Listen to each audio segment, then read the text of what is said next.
don't forget, we're still doing that hashtag prize thing. Take a picture and put it on social media with the hashtag that being said to win a prize. And the prize actually has something to do with our next guest. I'm very excited to welcome our interview portion of the show tonight.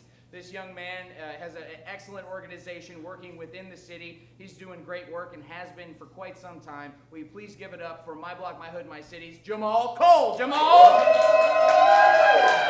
Hello. Thank you for joining us. Have a seat. You know what? I forgot my chair. Yes, man. I like how he says, Pat Wayne, show up, Pat Wayne. That's amazing. We got quite a production here.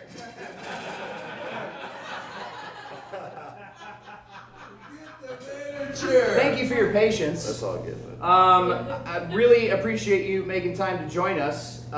You were at the Obama summit. I was. So, what do you say about me? He told me to tell you what up and stop looking at Michelle. Yeah. I want my $20, Barack. No, but you were at the Obama summit. I mean, this is a big deal. Yeah, it was amazing. So they invited. There's a show going on next door. Oh yeah. So they invited 50 leaders from a lot of 500 leaders from 50 countries throughout the world to gather together. I met a lady that was from Brazil, and she was astrophysicist. Right, I met a lady that was like pick one, right? Exactly. Like, right. I met a lady from China that had a 5-foot robot that lived with her called Peg, and she was teaching this robot ethical something. Like it's crazy. So they brought 500 leaders like that, and then myself into the McCormick place just to learn from each other. It was great. 2 days. And you, because you were there because of My Block, My Hood, My City. And I should mention, I mean, you met Barack Obama, and he was like, "Hey, I like your organization, My Block, My Hood, My City." Yeah, he did, and I haven't washed my hands since I met him. He was an amazing guy. Amazing guy. I would say I have some hand sanitizer, but I don't. It's all good, man.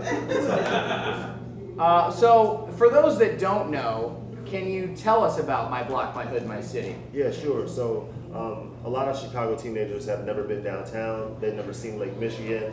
They've never waited for a taxi. They order their food every day through bulletproof glass windows.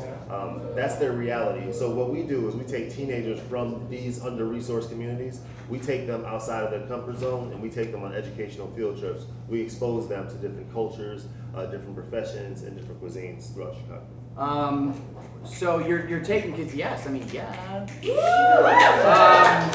So I mean, this is good. You're taking kids from under-resourced, as they say, neighborhoods and getting them to places. It blew my mind. I mean, anyone that lives in town probably knows about your organization, but what really, when I was doing research, and I do research, I saw you take kids from, it's a comedy show.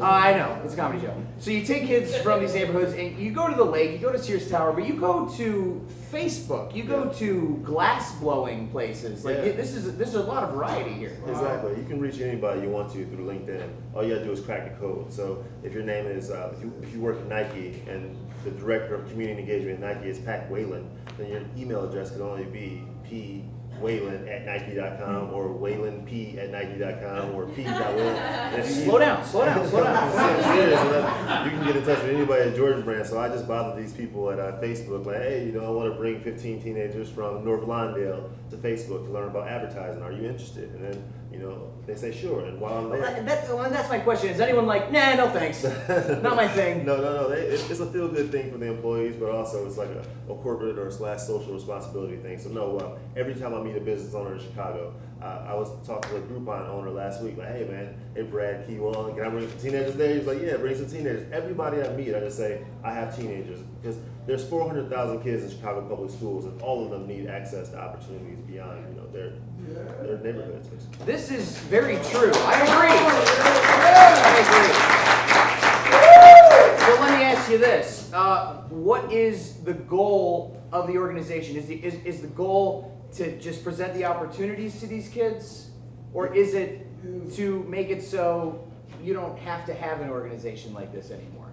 I would like to put a lot of organizations out of business by exposing kids to opportunities. But the problem is that a lot of kids, if you ask them what they want to be, they say, I want to be a rapper, I want to be a basketball player. That's cool. I'll take that same teenager to Gatorade and they'll talk to them about consumer engagement.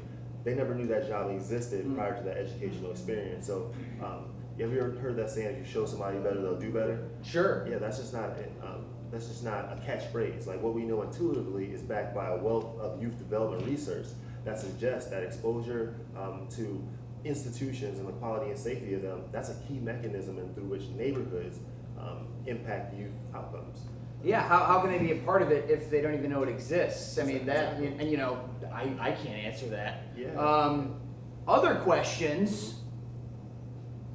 What came first? Selling books outside of Foot Locker or volunteering at Cook County Jail? Selling books in front of Foot Locker. So you sold books out in front of Foot Locker. Was that to raise money to begin the organization, My Block, My Hood, My City? No, I was just broke. So I was just like, I mean, as an author, as a self-published author, I was just selling books, and people at Foot Locker would laugh at me. But I would sell about 10 books a day and make $100. And somebody that read the book worked at Cook County Jail, and they're like, "This is a great motivational book. Why don't you come speak to the 18-year-olds?" And when I got to the jail, they said, "Oh, no, not 18-year-olds. We said AT. That's an acronym for automatic transfer." Oh, I thought you were going to say 80. No. They were going downstate for 80 years for the heinous crimes they had created, or they had committed. And so, you know, I was already there. I remember my Facebook post that day, like, I'm really nervous. I'm going to go down. I'm going into a room with 30 people that have committed these heinous crimes. And they took them out their shackles, you know, and took them out the shackles. And they put me in a room like no bigger than this. And there was one security guard at the door. And they let them out the shackles. And the guys came up to me. And it was too late to be scared then. I was just like, you know. Here we are. Exactly. So, but, you know, at that moment, I looked them in the eye and I became like, I said, wow, like, they were kids, man. These were teenagers. They, you know, they weren't sociopaths like the media made them out to be. A lot of them had, you know, great physiques, great smiles, wanted to be things. And yeah, I was like, you know what, I'm gonna listen to these kids, and that's how I developed my program. So, I mean, you built this organization from the ground up, which is amazing. Can you just, I know this answer, but like how much about did you make selling books outside of Foot Locker for like the first year? I made $77,000 my first year. So, like, Chicago is not segregated downtown between 3 and 5 o'clock. When people get out of work, it's a confluence of people from the north side, south side, east side, you know, far wherever they meet. Far west side, they meet right downtown because that's where they get on the trains after work. And, you know, my job is just to sell some confidence. Like, hey, how you guys doing? My name is Jahmal Cole. Would you like to check out a book I wrote about community organizing on the south side of Chicago? And as long as, and you know, you have to learn how to pitch in Chinese, you know, Zaijian, you know, you have to say, you know, you just have to learn how to say different things to catch people's attention. And as long as you're, you know, as long as you look presentable, they'll stop. And then they'll buy. It's $10. That's why I wear the suit. Oh yeah. It's the same suit I wear everywhere, but people treat different. It's the red, it's the power tie. Yeah, it is power tie. I won't say who I learned that from, but you know, you have these My Block, My Hood, My City hoodies, which is also something that you sold to really get the organization going. But I mean, my point is, if you made $70K selling $10 books on Michigan Avenue, you know, you're gonna be successful no matter what you put your mind to, it seems. Yeah, I mean, success is what you attract, really. It's not what you pursue. So as long as you're not cutting corners and you have your content team, your editing team, your graphics design, interior design, as long as all that's tight, the shrink wraps on the book, the product will sell itself. Like, you're creating it in your mind, and then you attract the success you want. This is motivational. Well, it's the truth, man. So you began this organization, but like that hustle, that like your ability to really apply yourself and like you have incredible focus. Where does that come from? Does it come from your upbringing? Yeah, sure. I mean, I grew up. I spent a lot of time homeless, so I always tell people I was born on a Greyhound bus.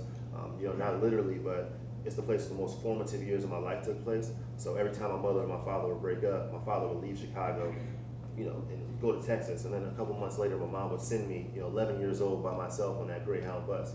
And you know, as we left the concrete of Chicago to like the cornfields of Greater Illinois, I just was mesmerized by the beauty of the country. I'd get out of Memphis, Tennessee, you know, Little Rock, Arkansas. I noticed the slangs, the foods, the scenery. I became like an amateur anthropologist, but. And you hadn't really been exposed to this before then, right? I never had a vacation growing up, but that was I wasn't a Boy Scout, so I made the best out of the situation. My parents kept breaking up and sending me across the country, but that was my exposure to different things outside of Chicago.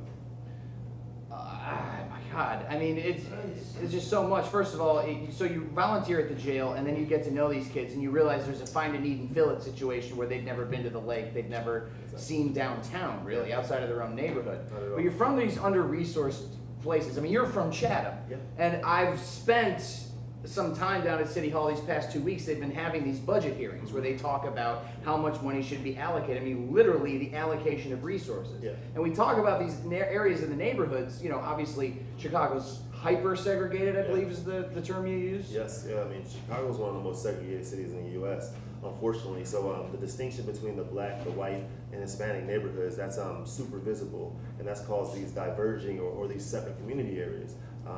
That racial division is important, not only because it signifies a lack of cultural integration in Chicago, but segregation creates social economic isolation and exclusion, in which minorities, specifically African Americans, have higher vulnerability to things like poverty and crime. So those racial lines, they parallel stark disparities in social economic indicators. I mean, and people know this, like, especially if you live in town, you know about these under-resourced areas and how segregated the city was designed to be. And so now here we are, we understand that, these budget hearings are going on. You, I mean, I won't say are tight with Mayor Rahm Emanuel, but I have seen pictures of you guys together. Do you catch a lot of flack for that? Because a lot of people look at him as a big reason as to why these things are happening, or still existing. Yeah, sure. The people that live in communities that both Rahm and I want to uplift, they view people like him and Bruce Rauner as, Bruce, I'm sorry, who's that?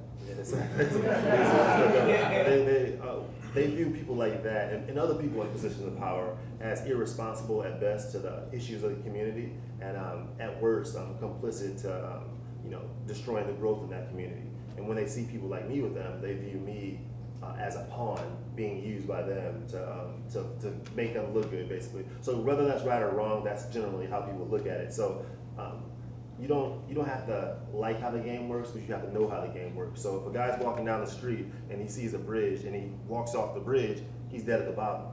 Good guy, hard work ethic, but he didn't know how the game works. So me, if I get upset at people being, if I get upset that they're mad that I'm standing next to Rahm Emanuel, that means that I'm wasting my energy.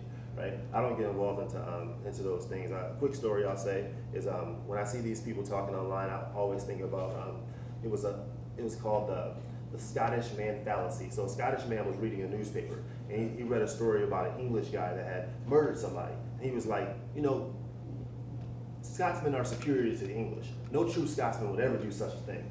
And the very next morning, the Scotsman read the newspaper and the Scottish guy had killed somebody. Same murder. He said, well, that guy can't really be true Scotsman because no true Scotsman would ever do something like that. The point is, what makes this person a spokesman for all Scotsmen, right? He's not a spokesman for all Scottish people. Those haters that be talking about me around, what makes them a spokesman for all black people? They're not, right? Everybody has an opinion, but you gotta know how the game works. My job is to get my teenagers access to opportunities.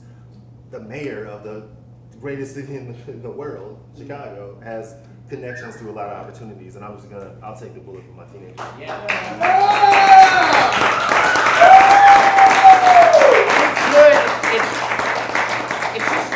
It's good that you have dialogue, because I think that what is in short supply these days is an ability to begin conversations like that, and with people like the mayor. So I mean, do you work with them? Like, what's that relationship like? We run 5Ks together, man. No, it's not. I just am amazed that we run a 5K in Inglewood, and believe it or not, Rahm Emanuel knows kids' names from Inglewood. He knows dogs' names. Like, we were running, like, the third mile, he was like, Jahmal, watch out. Every year, a dog always runs out of this street at us. Damn dog ran out of the street. I mean, this dude knows, like, he's not, the media makes him seem a certain way, but I'm telling you, he's a personable guy. He's approachable, and he's always, I think the issue is that you cannot expect him to put together a plan to help you. You need to put together a plan first in a presentable way that the administration can help you and your team out. So I think a lot of people, they just don't have access to him that way. But if you go run the 5Ks, the Lawndale 5K, the Inglewood 5K, he's gonna be there and he'll talk to you. It's good that you have his ear and that there is a conversation happening. And I mean, you're not best buds, as you've told me, but when you look at these budget hearings and we talk about less than 1%, not talking about police accountability, but I mean allocation of resources, do you see the work that you do? Are you seeing, what kind of results are you seeing? Are you seeing them from the kids? Are you seeing it from the city? Yeah, that's a good question. So like 46% of the kids before they're a part of our program say they don't feel connected to Chicago. And after they've been in our program for 1 year, 92% of the teenagers say they feel more connected to Chicago, right? A lot of teenagers we work with don't even know what neighborhood they live in. So we say, what neighborhood? I don't know, right? And after our program, everybody knows what neighborhood they live in. They also know how to get to Edgewater via CTA. Like if you, a lot of kids say they want to work downtown, but they've never been on an elevator before. So there's certain cultural prerequisites to living downtown if you want to live here, right? You know, a lot of kids say, wow, I've never seen anybody wait for a taxi. Like so the fish out of water, that's the everyday experiences that me and you take for granted are fish out of water experiences for teenagers that live in these under-resourced communities. Jay-Z, yeah, everybody knows Jay-Z. I know Jay-Z. Okay, cool, I know him too. So my friend Rahm. That's Beyonce's husband. Yeah, exactly. Yeah, right? It is. She's awesome, but yeah, Jay-Z. She's awesome. Have you met Beyonce too? No, I've never met her before. Okay. Jeez, I was like, we awesome. need to talk. But I love Ho, respect Ho, but yeah. Jay-Z had never left Marcy Projects in Brooklyn his entire life until his 6th grade teacher named Miss Loudon, she took him to Midtown to her condo. And when he went to her condo, the first thing he saw was a refrigerator with an ice dispensary machine on it. And as soon as he saw that, he immediately aspired for more. He said, when I get older, I'm gonna leave Marcy Projects and buy my mom a condo, and it's gonna have a refrigerator with an ice dispensary machine on it. So that fish out of water experience that he had when he left his projects and stepped outside of his comfort zone, that's exactly what I curate for teenagers every month. So I'll take a kid from North Lawndale to Greektown, and we'll visit the National Hellenic Museum. We'll visit the Athena Greek restaurant, and they'll say, you know what? Prior to going to the Athena Greek restaurant, the only Greek food I ever had was a gyro from Aldi's. You know what I'm saying? And it's like, that's the only Greek food they have. But when they leave that expiration, they can say something in Greek. So we give them those fish out of water experiences every month. And you say it like taking an elevator, hailing a taxi, like these are things that we just take for granted. Man, you gotta go to North Lawndale. It's about whatever time it is right now. If you go to North Lawndale, 20 minutes away from here, there's an overwhelming police presence there right now. I mean, it's shot spotters on poles, blue lights flashing, German shepherds sniff you when you get on the train, order your food through bulletproof glass windows. This is reality in Chicago for a lot of teenagers. That is tragic.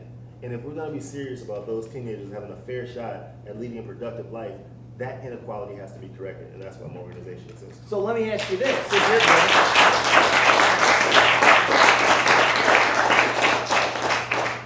You know, it's silly, but I think about your organization, I'm like, how was this not a thing before? But you look at this, you know, you talk a lot about interconnectivity. It's your middle name, as you say. Exactly. We're on a Greyhound bus, and his middle name's Interconnectivity. But you talk about these forced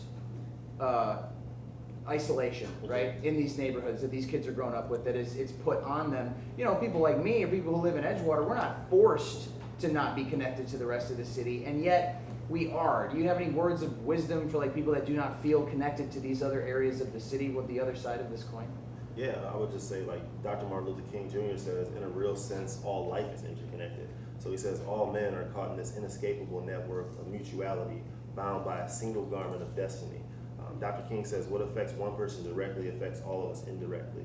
He says, I can't be what I ought to be until you are what you ought to be, and you can't be what you ought to be until I am what I ought to be. That's the interrelated structure of reality. So in this interconnected Chicago that I envision, all 77 community areas are going to contribute to the music of the city. So the residents of Humboldt Park, they're going to play the timpani, right? The residents of the Gold Coast, they'll play the cymbals. The residents of Woodlawn will play the xylophones. And you know, Chatham and Inglewood, we're gonna play the bass drums, so we got the most bucket boys in the city. So like, all 77 community areas, they contribute to the music of the city. And if one community area is struggling and they can't play their part, then that entire piece is gonna suffer, and we should all be concerned. The weakest link in the chain, I'm gonna butcher it, so you just say it. A chain is only as strong as the weakest link, and Chicago is only as strong as its most under-resourced community area. Yeah. So do you see progress? And yes, no, it's good. It's good. It's catchy. Yeah. It's good. It's good branding. Yeah. But you're an entrepreneur. So is that French? I don't know. I have no clue. I'm a person that just you know, going to do more than people expect to make a positive investment in my future. That's good because I think entrepreneur. I think Henry Ford or like the slap chop guy. Yeah, no man. You can save 10 years by just reading a book, man. I read Mark Ecko. Like, how did he sell his hoodies? What's the practical advice I can read from his book called Unlabeled? Okay, it's easy. Somebody comes to a radio station, send the whole radio station hoodies, and if that one star wears it and wears it on Instagram, you're gonna sell more hoodies. That's just read books based on what other people have done. I wish this is my fault, but we don't have the picture of. I've seen people like Usher wearing My Block, My Hood, My City, hoodies. This is a big deal. It's a good organization. Yeah. Clearly, people are behind it. Yeah. But speaking of books, you're on your 6th book now. Yeah, so I've just finished my 5th, but my 6th is called 50 More Excuses to Not Following Your Dreams.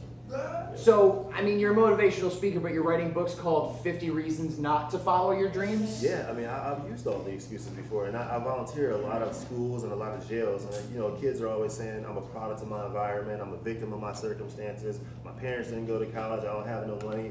Listen, man, the highest level of maturity is taking full responsibility for your actions. You can ask a kid right now, say, man, why are you here right now in jail? And they'll say, you know what, man, the city's messed up, the weather is messed up, the politicians is messed up, right? And then you say, you know what? You look at their list and you say, you know what's missing from your list? You. Like, your name's not even on the list, right? You can scratch out all those excuses and say, you know what? The highest level of maturity is when I take full responsibility for my actions, and that's when things start to change. And this is the dichotomy for me, because those reasons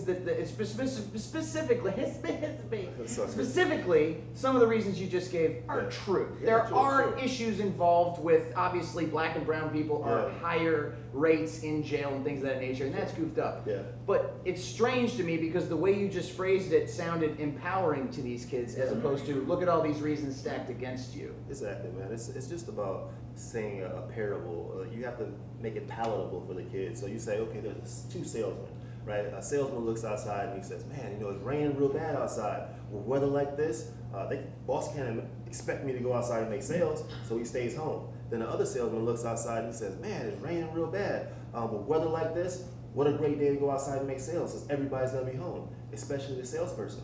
Well, it's the same thing with life. Because a kid in North Lawndale, he'll look outside and say, man, the city's messed up, the weather is messed up, the politicians are messed up. He's not gonna go to school. But some kid's gonna look outside and say, man, the city's messed up, the weather is messed up, the politicians are messed up, and they're gonna get involved and see it's your perspective, and that's the best way your life works out. That makes sense to me. We talk a lot about politics on this show, but it is about empowering people. And so I wanted to showcase someone that saw a problem and did something about it, and that's what you did. But you spend the first 5 minutes of every day. This is a special thankful episode. Is that clear? Did I make that? Does that look clear? Yeah. You spend the first 5 minutes of your day thinking about what you're thankful for. Do you not? I do. It's Is that just coincidence? it's not really 5 minutes. Maybe it might be 1 minute sometimes, maybe it's 2 minutes. Some days, I fall back asleep. But I try to that's the first thing I get out. I try not to be so Instagram looking at it. I try to say what I'm thankful for. So I'm thankful for my friend Rahm being in town. He's from Albania. He's gonna be with us for another month. He's back there. He looks like Aladdin, but that's it. Rahm went to Oxford. He did. He went to Oxford. I've heard of it. Yeah. Oxford Community College, Rahm? No, Oxford. I get it. Like the sweater. It's strange that your organization is needed, right? That's a problem, but really it is inspiring to hear your stick-to-itiveness and your gumption, if I may. I really appreciate you joining us. A last plug for the book. How can people find you, obviously? Yes. Is there some sort of logo that they should pay attention to? I did not find one picture of you not wearing a hoodie. This is actually a new one I broke out for today, man. So exclusive! They call that an exclusive. Yeah, it's our circle logo. We got just formyblock.org, FORMY block.org. So formyblock.org, you can find more information about me, the program, and you can support us that way too. I again thank you for being here, and hopefully we can get you in the podcast sometime soon. Anytime, bro. Anytime. Ladies and gentlemen, please give it up for Jahmal Cole.